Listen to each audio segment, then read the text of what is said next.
with all of you.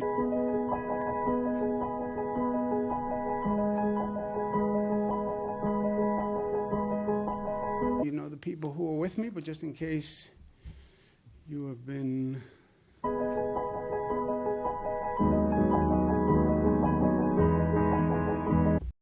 living under a rock. To my far right, Robert Mejica, Budget Director for the State of New York. To my immediate right, Lieutenant Governor for us statewide, but she's taken a special role in coordinating.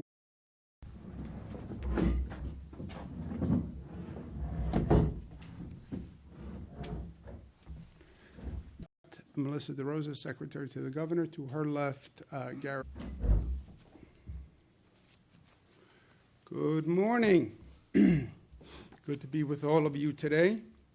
Pleasure to be in Buffalo. You know the people who are with me, but just been working with us through this crisis. It's a pleasure to be at Roswell. Dr. Candace Johnson, living under a rock. To my far right, Robert Mejica, Budget Director. Trip to Cuba and your great accomplishment. It was fun. State of New York. To my immediate right, Lieutenant Governor Kathy Hochul, who's done a great job for us statewide, but she's done, and it was productive. And it's always a pleasure to be with my friend, my partners, the great mayor of the city of Buffalo, Byron Brown, and the great county executive of Erie County, Mark Polenkars. Thank you for coordinating Western New York, so we thank her very much for what she's done. To my left, everything you've been doing to get us through this. I'm pleased to report that I took a COVID test yesterday, and I am Melissa DeRosa, Secretary to the Governor. To her left, Gareth Rhodes, who has been working with us through. So that is good news. You take one of those tests. It's very easy. Dr. Candace Johnson, thank you very much for the hospitality. I was thinking about it. I showed people how easy it was yesterday. And when you find out you're negative, it's actually a nice sense of our trip to Cuba and your great accomplishment. It was fun. It was fun. And it was productive. I didn't have any symptoms or anything, but, you know, you don't need to have symptoms. And you could, my friend, my partners, the great mayor of the city of Buffalo, Byron Brown, and the great county executive of Erie County, Mark Polenkars. Thank you for everything you've been doing to get us through this. And have the COVID virus. So you take the test, they tell you you're negative, 24 to 48 hours. A COVID test yesterday, and I am negative from that test. No reason why people shouldn't be getting testing. We actually have now more testing capacity than we are using at many of our sites. And we've expanded the number. So that is good news. You take one of those tests. It's very easy. I showed people how easy it was yesterday. Anyone who has any symptom for negative, it's actually a nice sense of relief. COVID virus. Any symptom includes basically the symptoms you would have if you didn't have any symptoms or anything, but you know, you don't need to have symptoms, and you can have the COVID virus. Symptoms, get a test. Get a test. You're negative, 24 to 48 hours, and it is peace of mind. There's no protects you, protects your family, protects your colleagues, so get a test. If you were exposed to no reason why people shouldn't be getting testing.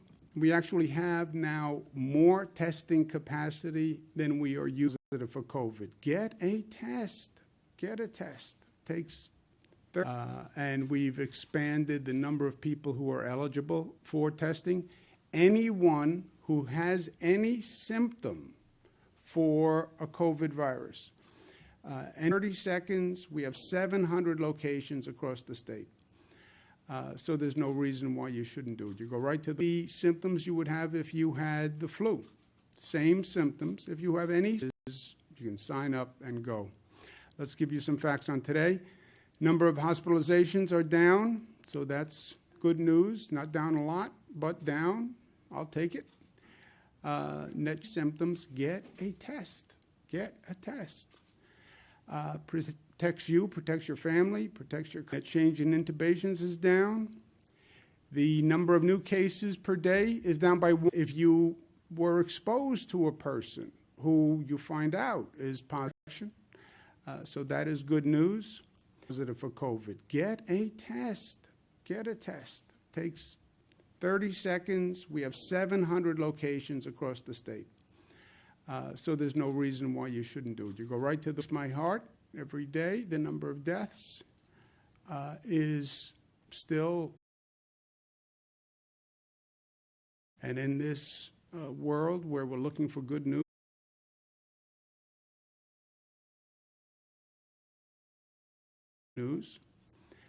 although in our thoughts and prayers are those 106 families today.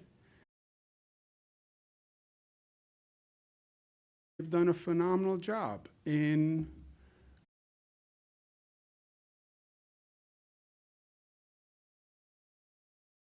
what could have been cataclysmic. You see that incline on that curve. No one could tell you when we were in the midst of that incline where it would stop or if. There was no global expert who said, if you do this, if you close this and close this and close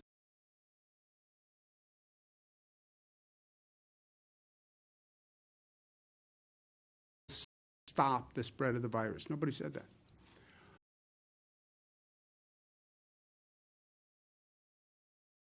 Do your best, try to close everything down, and then hope for the best.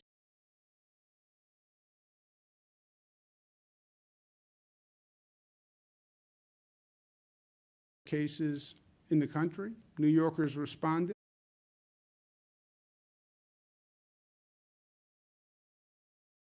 Great unity and great discipline, and that's why that curve turned. We hit the April.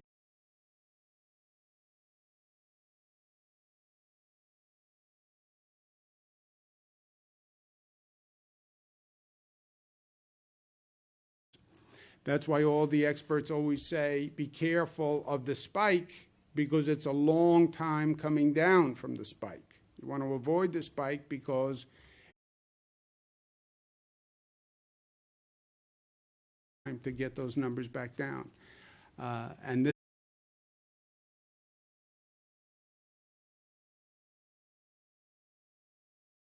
did, and with all the loss and pain we suffered, this is how long it took to get those numbers down.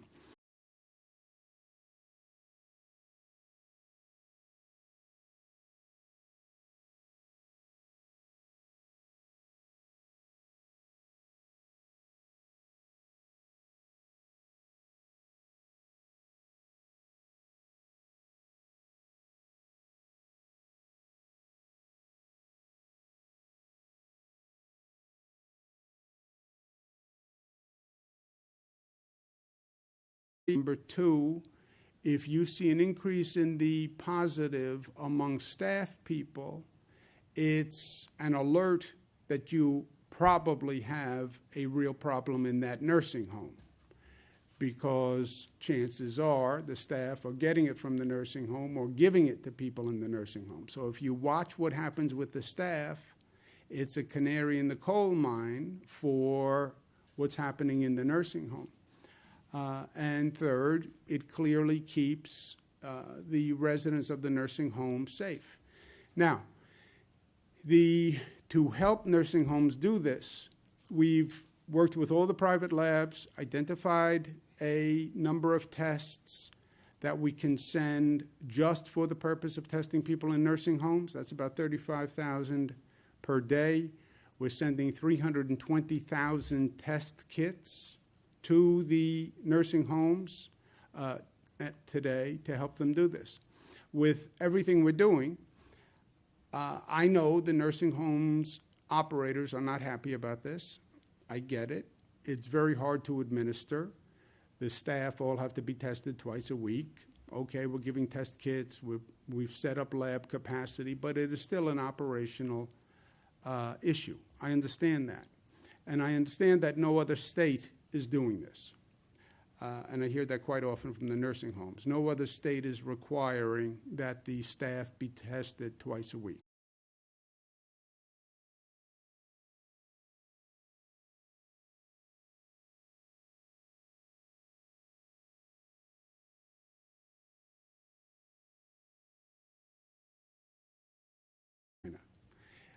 And it had left Europe by the time we closed Europe. That's why New York had that cluster. Those flights from Europe come here. They land in JFK, they land in Newark, people take connecting flights, they're coming here. So that brought the virus here, that's why we have the numbers we have. Okay, but we said we're going to do what we have to do, and we're going to do what we have to do to protect the lives of New Yorkers. Who's in a nursing home? This is your mother, this is your father, your sister, your brother, this is our family who are in nursing homes. That's who they are. And they're our senior family members who we owe nothing but gratitude and respect. And the one thing we need to be able to say at the end of this is we did everything we could. We did everything we could. 106 people died. How do you live with that? How do you sleep with that? Because we did everything we could. We still can't save every life, but we can do everything in our power that we can do to try to save every life. And that's why I'm comfortable with what we're doing on nursing homes. I know it's hard, and I thank them. On reopening overall, we're opening regions that have hit the data points, hit the metrics. Western New York,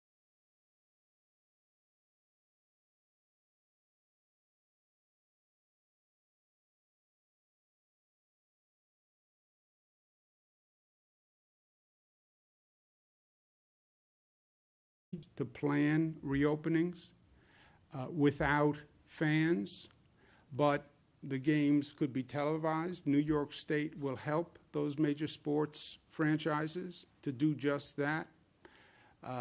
Hockey, basketball, baseball, football, whoever can reopen, we're a ready, willing, and able partner.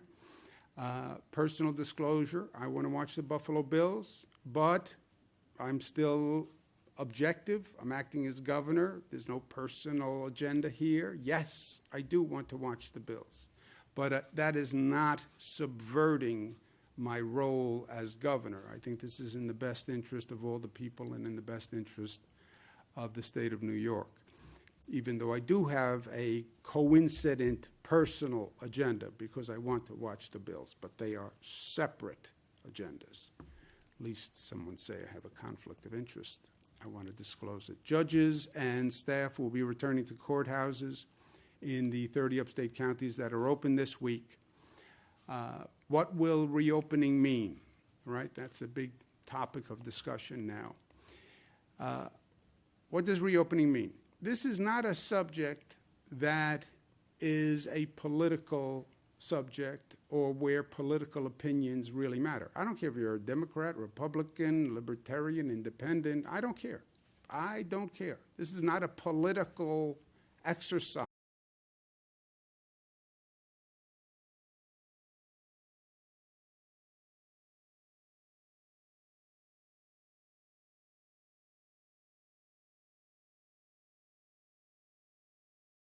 Right?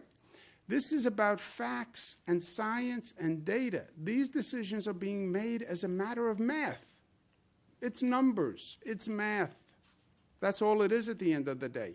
You start to increase economic activity. You have more people coming out of their homes, more people contacting other people, and then you measure the impact of that increase with numbers. Not with opinions, not with politics, not with partisanship, with numbers. And then you just measure the impact. You make sure that you don't go above 70% of your hospital beds so that if a large number of people get infected, you have the hospital beds to take care of them. You make sure you don't go over 70% of your ICU bed capacity, because when these people are infected with COVID, they do need ICU beds. We learned that the hard way. You have testing up and running of 30 tests per 1,000 residents. Where did that come from? That's the White House Coronavirus Task Force, Dr. Birx. You have 30 tracers ready for every 100,000 residents. That comes from the experts. and then you watch the infection rate, and you make sure that you don't get near 1.1.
Successfully contained the virus for now.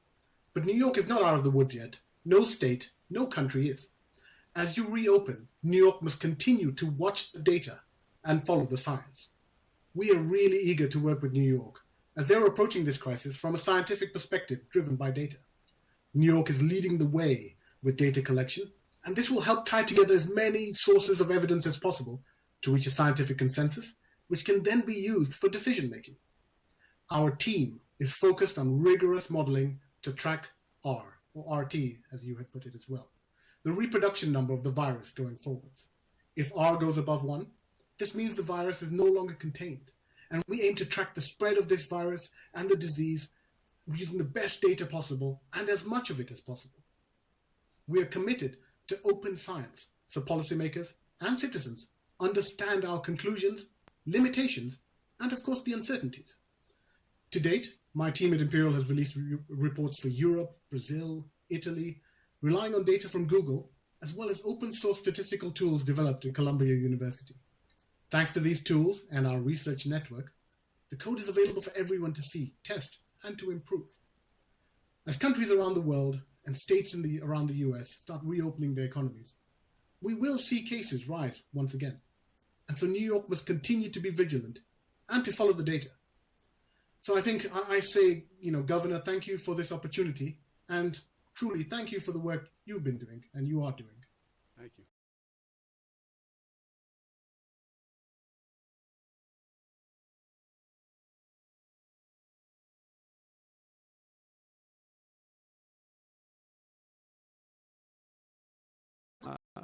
We don't know yet what the road ahead looks like. It is a function of what we do. So you tell me, how responsible are the employers in following the guidelines that have been put forth, right? We talk about reopening and contracting and agriculture and fishing and manufacturing, and there are safety guidelines that those employers must follow. how scrupulous they are in following those guidelines will matter. You tell me if the store owners follow the guidelines, and I'll tell you what happens. You tell me if the employees are following the guidelines and wearing the PPE and using the hand sanitizer, and I'll tell you what happens. You tell me how individuals react now that the weather is getting warmer. Are they wearing masks? Are they acting socially responsibly? Are they staying within social distancing requirements? And I'll tell you what's going to happen. You tell me how effectively a local government enforces the guidelines, and I'll tell you what is going to happen. So none of this is predetermined. This is all a function of what we do today going forward. And the smarter, the more disciplined we are, the lower that infection rate will climb. The lower the infection rate climbs,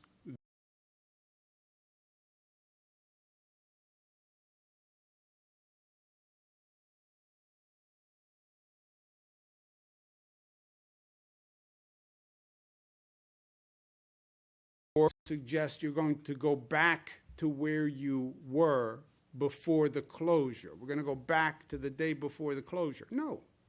Life is never about going backwards. Life is never about, I want to get back to where I was. It has to be about building back better than before. We want to go forward. We want to advance. And that's what we have to think about going through this. Yeah, we took a hard blow, and we got knocked down. No fault of our own. Whoever created that virus, Mother Nature, God, whoever. No fault of our own. Welcome to life. Things happen outside of your control that you couldn't do anything about, but it just happens. And then the question becomes, are you strong enough to get back up once life knocks you down? And are you smart enough to learn from what you went through in life? And when you get back up, you will be the better for it. I believe that. That's my story. That's our story. That's the story of Buffalo, getting knocked down, changing the economy. All right, but we're going to get back up because we're strong enough, and we're going to learn from it because we're smart enough. That's the story of Buffalo. That's the story of New York. That is the American story, right?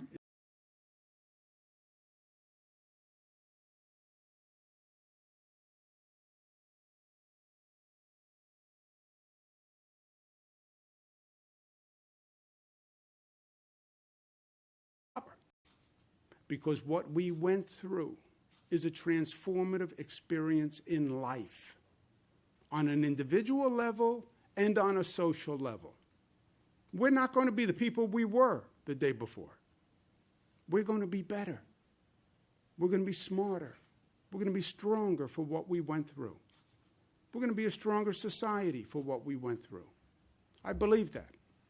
And we're going to have a stronger Buffalo, a stronger New York, and a stronger America.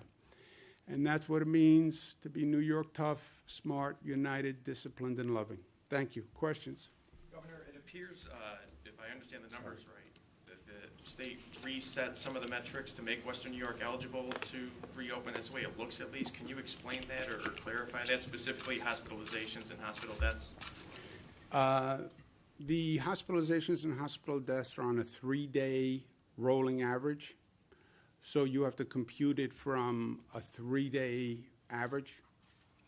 And that's what we've been doing. And then you pick a date, and it's 3 days from there. I don't know anything beyond that. No, that's correct. It was the net change in the daily spike in cases couldn't exceed 15 hospitalizations or 5 deaths over a 3-day rolling average, or the 14-day straight decline. It was always either or. So in this instance for Western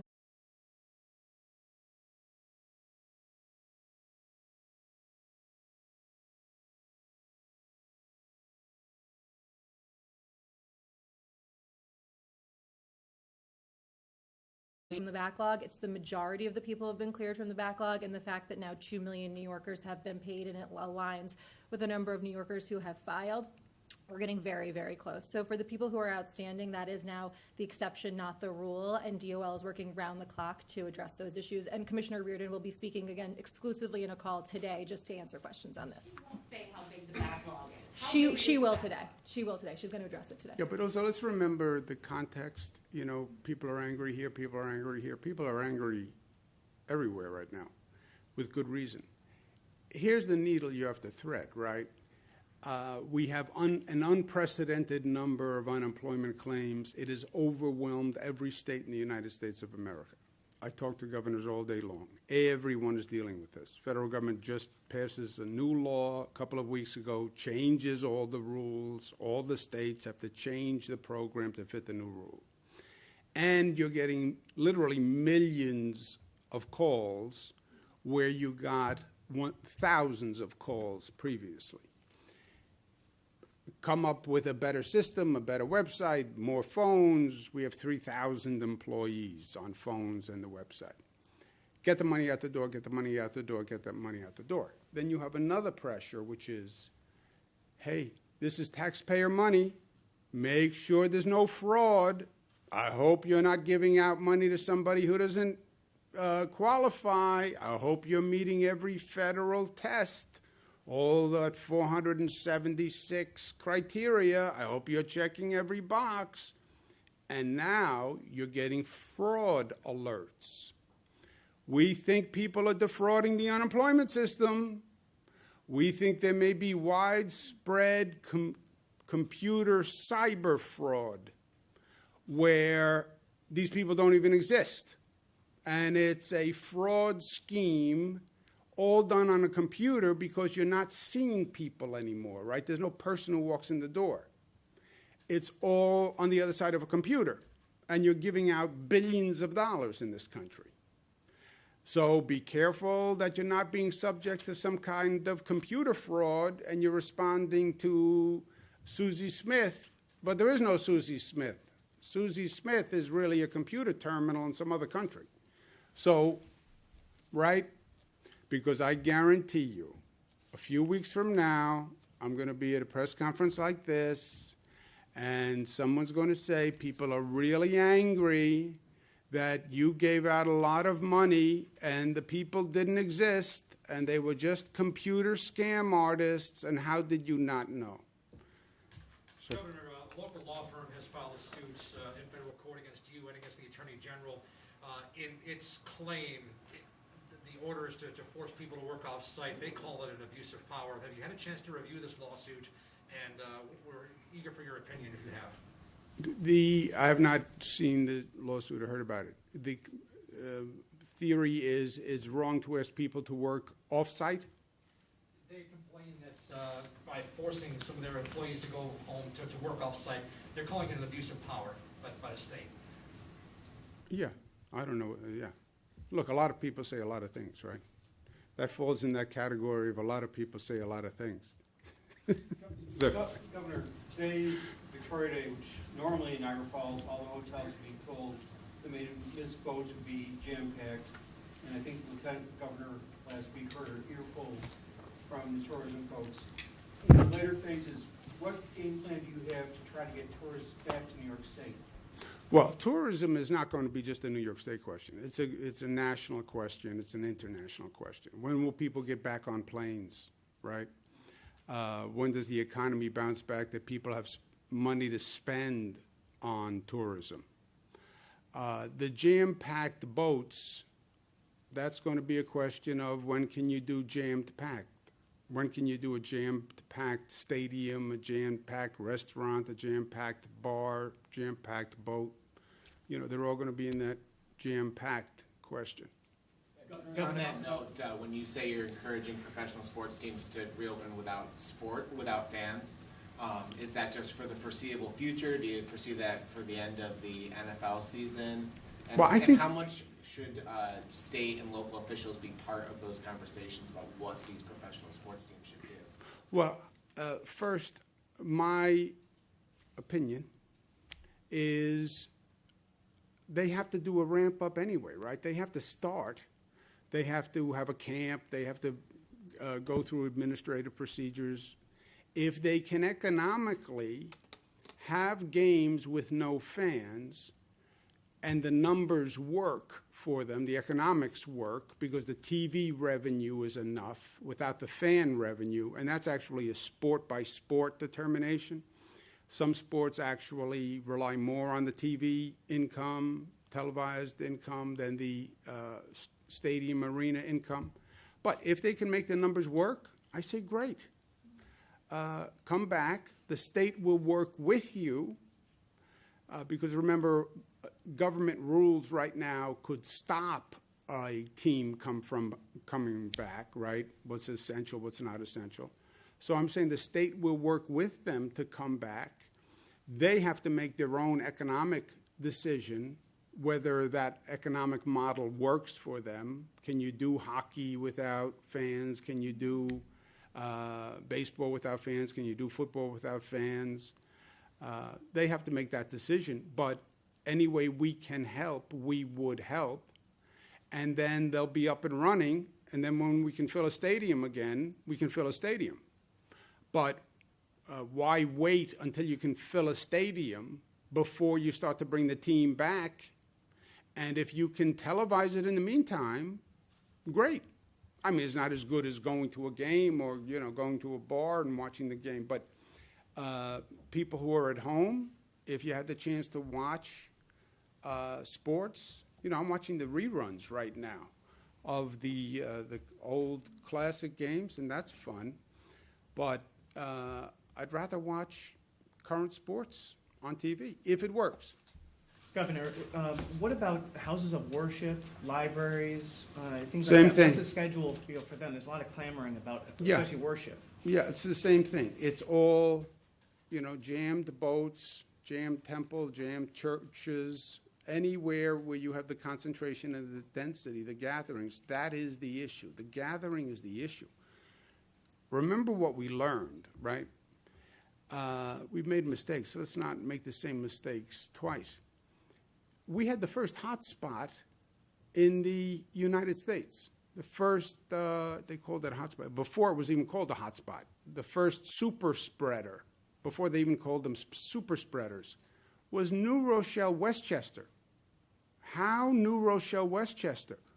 One person who went to a religious gathering and then a ceremony infected dozens and dozens.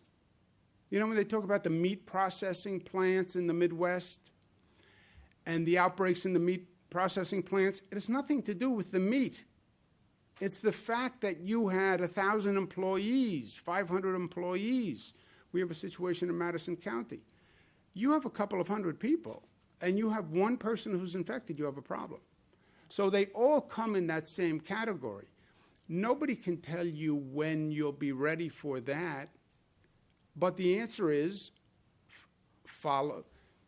The answer is everybody will know, because if you follow the numbers and you follow the math, you will watch that infection rate and you will see the trajectory of progress.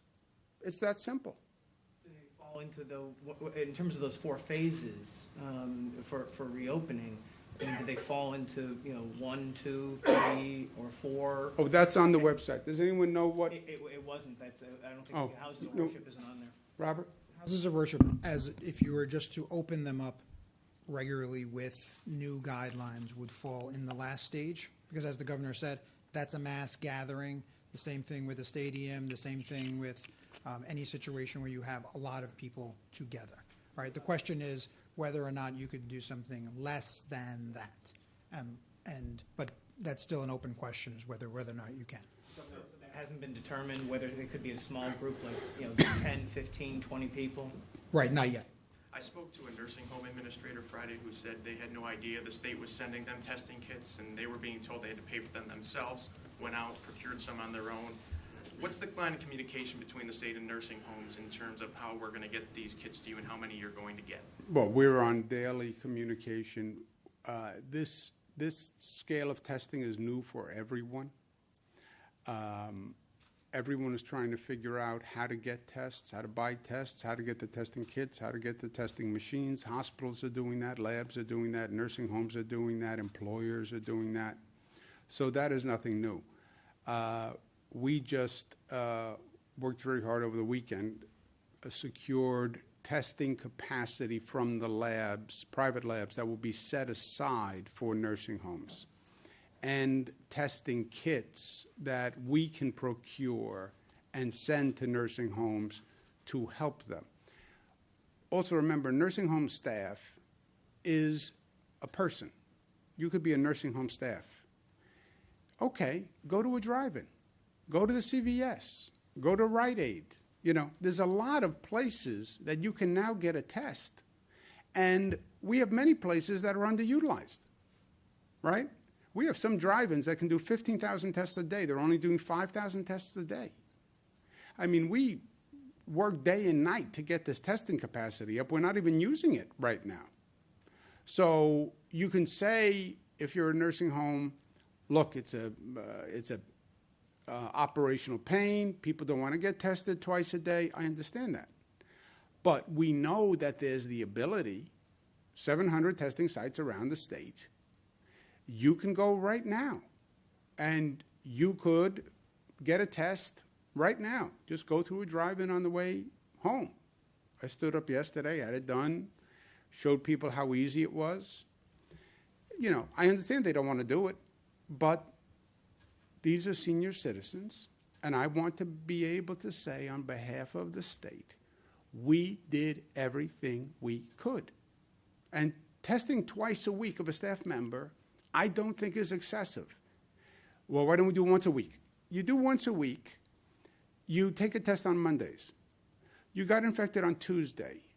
So Tuesday, Wednesday, Thursday, Friday, Saturday, Sunday, you spread that virus in a nursing home. And then you found out a week later when you tested positive.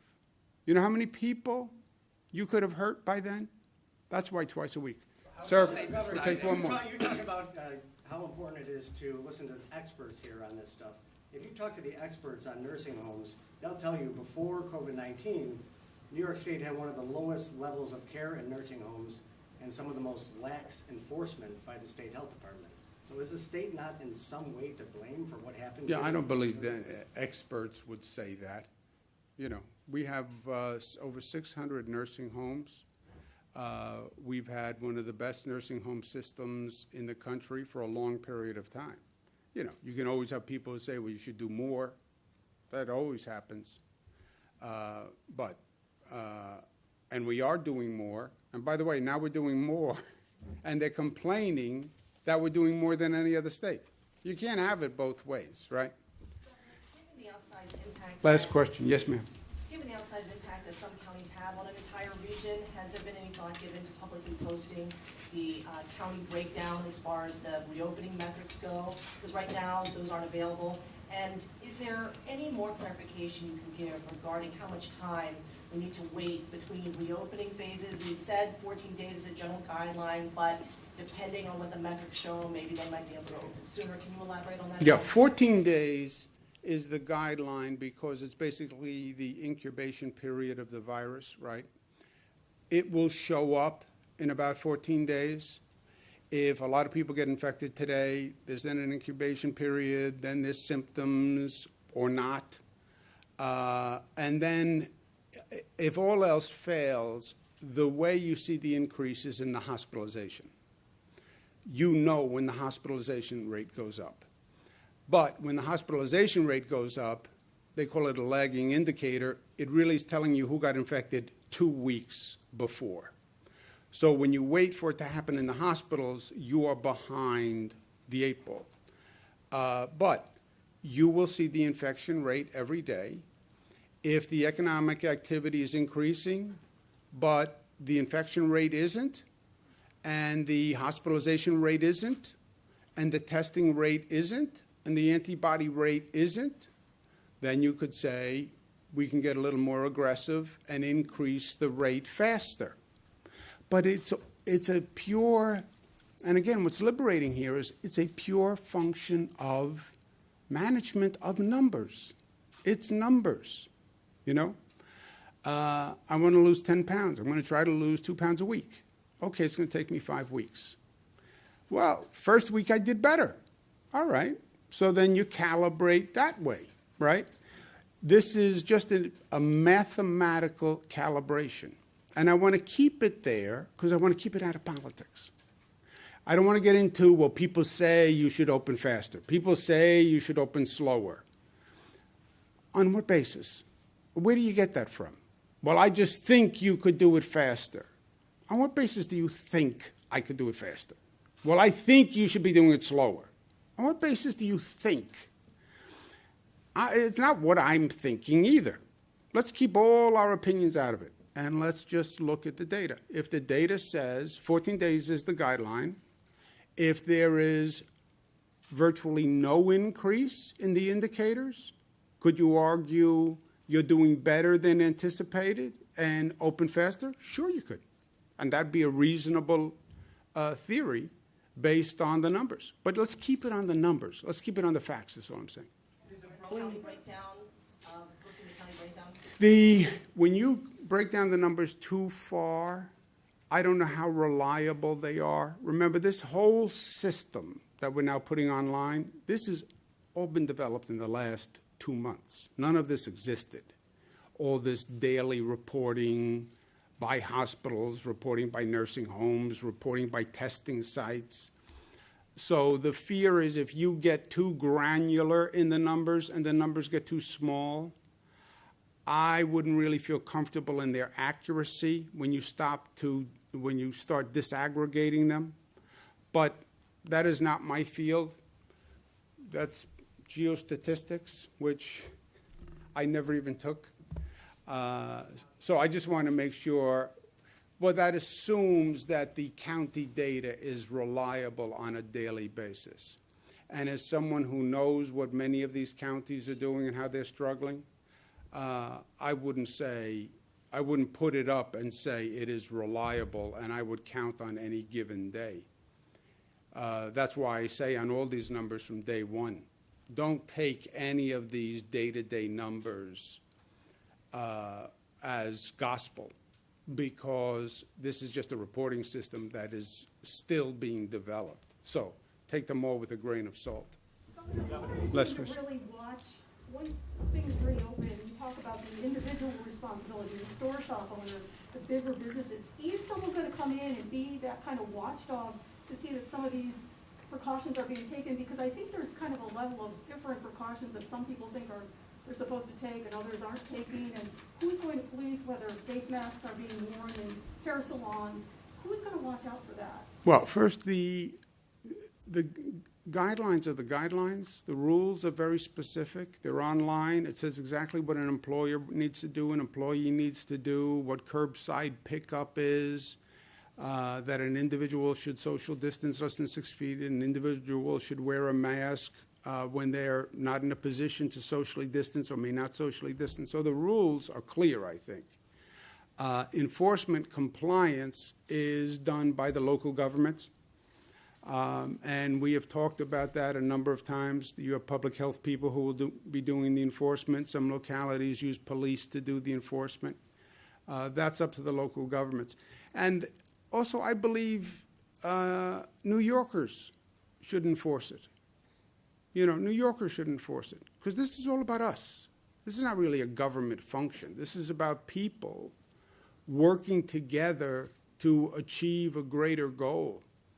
You know, I wear a mask to protect you. You wear a mask to protect me. It's my respect for you. It's your respect for me.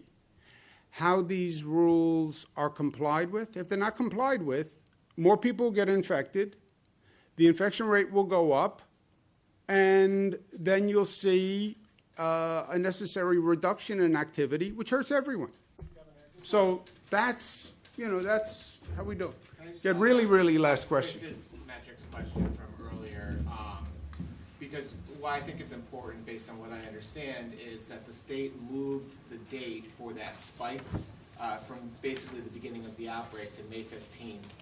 based on what I've been reading, that changes the date that Western New York would have qualified by at least 10 days, that we were still at least 10 days off. So can you give a little clarification as to what exactly did move and how much that changed when this region qualified for phase 1? Yeah. I don't know anything more than I told you. A 3-day rolling average is a 3-day rolling average going back 3 days from today, right? That's a 3-day rolling average. Yep. And we have numbers for what that 3-day rolling average must be. So today's Monday, Sunday, Saturday, Friday, that's the 3-day rolling average. It's based on the last 3 days, and what we've been very clear on was that once we hit May 15th, as soon as a region met the benchmarks, they could enter phase 1. So the time reset on May 15th, which was the end of the pause. The last 3 days, Western New York met the benchmarks. The numbers that I gave you, the -6 on the hospitalizations and the 2 on the deaths for the 3-day rolling average, which allowed them to enter phase 1. The New York Forward Book Note says that number can never exceed 15 or 5 respectively, so I think that's where the confusion is. I don't know, you're above my pay grade. It's on the net change in daily spike.